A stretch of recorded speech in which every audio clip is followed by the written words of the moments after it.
자, 권영철 선임기자 나와 있습니다. 기자수첩 함께하죠. 어서 오십시오. 안녕하십니까. 자, 박영선 의원과 인터뷰 있었습니다만 어떻게 들으셨습니까?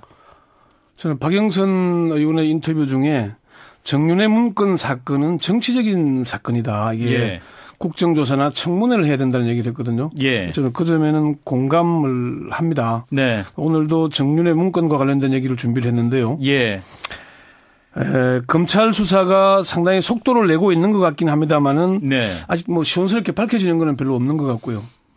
또 검찰에서는 청와대나 검찰은 빨리 수사를 끝내야 한다는 분위기가 있지만은 다른 한편으로는 수사를 끝내기가 어려운, 수사를 하면 할수록 의욕만 커지고 있기 때문에 쉽게 예. 수사를 마무리하기 어려운 그런 상황에 부딪히고 있다.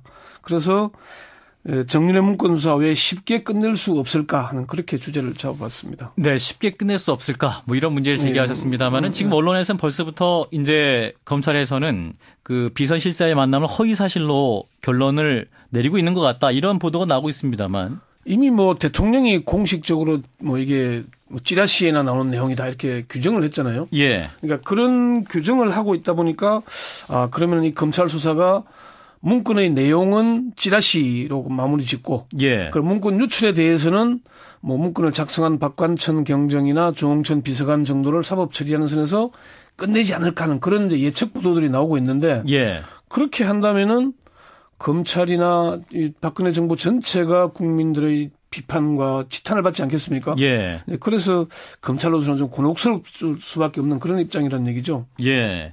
뭐 수사를 제대로 하려면은 뭐 청와대 내 관계자들, 이를테면 네. 뭐 김기춘 비서실장이라든지 이른바 문고리 사면방에 대한 수사도 좀 이루어져야 할 것 같은데 어제 일부 언론 보도에서는 뭐 이재만 비서관이 검찰 소환에 불응했다 이런 보도도 나오고 있는 상황 아니겠습니까? 지금까지는 소환에 응하지 않고 있는 걸로 그렇게 확인이 되고 있고요. 예. 그러니까 방금 말씀하신 대로 검찰이 이 문건의 내용, 국민들이 관심 있는 것은 문건 유출보다는 문건의 내용이 사실인가 여부 아니겠습니까? 그렇습니다. 그걸 파헤치기 위해서는 문건을 작성하고 뭐 상급자인 박관천, 조홍천, 양천이라고 부르는 이런 사람들 조사도 중요하겠지만은 예. 문건에 나오는 이른바 십상시로 금형된 비서관들, 문고리 3인방, 그리고 보고를 받았고 조홍천의 인사 조치를 지시한 홍경식 전 민정수석, 예. 그리고 김기춘 비서실장에 대한 조사가 불가피하지 않겠습니까? 예. 그런데 아직도 청와대의 핵심 3인방이고 비서실장을 검찰이 소환을 할 수 있겠습니까?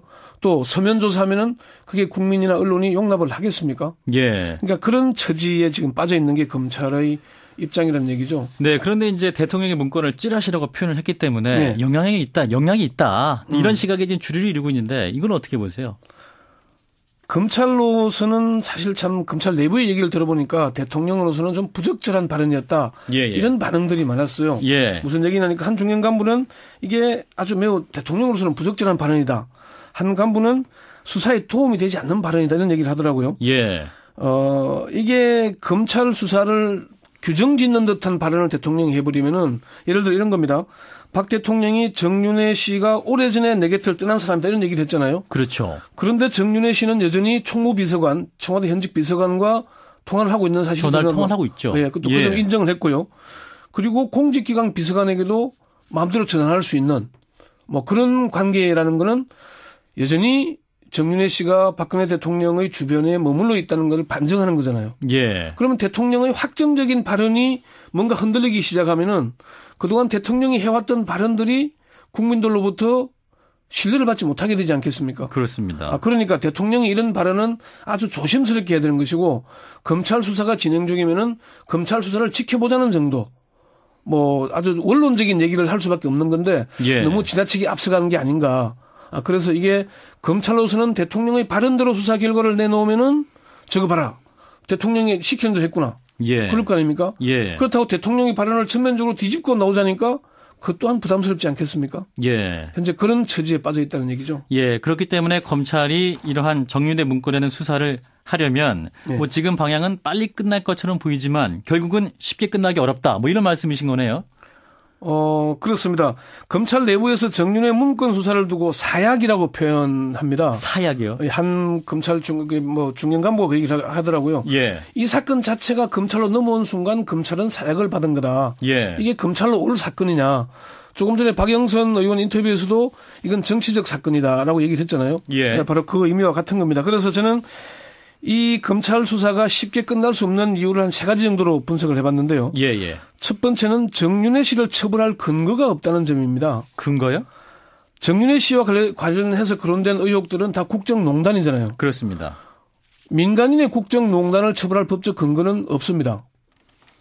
민간인이요? 예, 현직이 아니기 때문에. 예, 공직자가 자신의 근한 외에 자신의 업무 외에 남의 업무에 대해 관여하게 되면 직권 남용에게 가능하겠지만은 예. 민간인 신분은 이게 대해서 처벌할 근거가 없다는 겁니다. 검찰 간부도 그 얘기를 하더라고요. 정윤회 씨가 문건에 나오는 대로 인사에 개입했다고 하더라도 이를 처벌할 근거가 없다 이런 겁니다. 그러니까 문건에 나오는 내용이 뭐 국세청장이 잘 못하는 것 같다 잘라라. 예. 이정현 홍보수석이 마음에 안 든다 자를 준비해라 이런 거잖아요. 예. 이게 무슨 이권에 개입하거나 돈을 받았다는 건 아니잖아요. 예. 그게 무슨 이제 구체적으로 법리적으로 처벌할 수 있는 근거는 없다 이런 얘기죠. 예. 두 번째는 뭡니까? 이번 사건과 관련해서 주장과 진실은 있지만은 증거가 없다는 그런 점입니다. 예. 문건을 작성한 박관천 경정이나 직속 상관이었던 주홍천 전 공직기강 비서관은 문건의 내용이 상당 부분이 사실이다 이렇게 얘기를 하고 있잖아요. 예. 그렇지만 이를 아직 구체적으로 입증할 증거가 있어야 되는데 가령 정윤회 씨와 십상시가 모였다 그러면 뭐 모인 사진이 있다거나 녹취록이 있다거나 뭐 이런 게 있어야 되잖아요. 예. 아직 그런 건 없는 것 같고 또 조홍천 전 비서관도 검찰 조사를 받았지만은 자신에게 필요한 주장만 했지 무슨 근거나 증거를 제시하지 못한 것으로 그렇게 아직 알려지고 있습니다. 검찰 고위 관계자는 주장만 있지 구체적인 증거는 아직 없다 이렇게 얘기를 하더라고요. 예. 세 번째는 뭡니까 그러면? 세 번째는 앞서 설명해드린 대로 검찰 수사의 한계가 너무나 명백하기 때문입니다. 예. 검찰이 제대로 수사를 하려면은 압수수색도 하고 소환도 하고 강제 수사가 가능해야 되잖아요. 예. 그런데 지금 김기춘 비서실장에 대해서 강제 수사를 하겠습니까? 문고리 3인방에 대해서 강제 수사를 하겠습니까?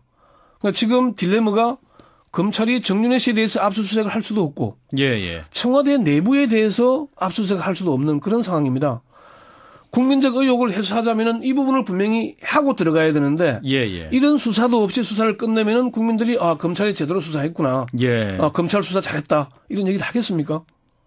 그러니까 지금 한계가 너무 뚜렷하다는 점.